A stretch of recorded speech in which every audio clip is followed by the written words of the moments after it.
My name is Sam Spratt. I'm an artist living out in New York City. Right now we're in my home and my studio. I work digitally on a very large tablet, but I use and manipulate it a lot like linen canvas and oil paint, which is the medium that I started with. Back in 2011, I had saved up around $5,000 and I moved to New York City. I started working. I started slowly stacking up every little paycheck, every little royalty I could get along the way from each album cover or poster or comic. But somewhere along that 10-year arc, I was hidden behind it. You know, there was always something in between me and what I wanted to say. I was studying the NFT space, studying blockchain. My first introduction to it was actually this very young artist named Ferocious that unseated me. What I learned later is that Ferocious used to study my old time lapses, and this full circle loop actually affected each other in rather profound ways. I'm creating a world called LUCI.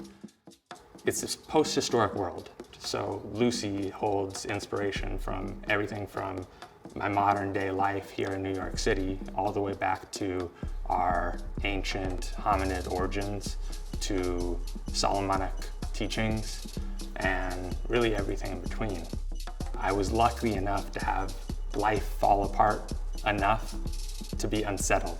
So a little bit of violence, a catalyst to rip me open, rip me out of it. And LUCI, my work, my life, is really just about trying to put it back together. I actually kind of start less as a painter and more as a writer. I am really fascinated with the storytelling part of this more than anything. I will take journal entries and little things in my notes app, and I'll find beats of my life that start rhyming with each other, even if they're years apart. And then I really sit down, and on this tablet, I treat it like a canvas. I've sketched out these very tiny, rough thumbnails with pencil. As I found a composition, I started getting into light and shadow. LUCI is episodic. Every painting continues the story. As time stretches out, it's not just one piece that is codified that I can follow, but it becomes a body of work. It becomes my life as an artist.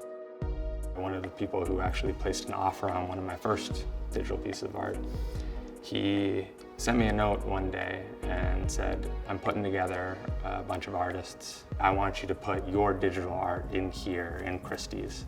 And so I took it as a chance to see if I could make my best work and really try to pull a true feeling out of my own life and experiences. And so I created a piece called Worm Food. We sold it at Christie's. I get to see it and witness it, being surprised with my wife. That opportunity was a rite of passage. I would say, don't be afraid to be bad at anything. It is a remarkable thing to find anything that you want to get good at all in life. You know, when you feel your own failings, this is a gift. So use it and share it. Share your mistakes and kind of wear them proudly.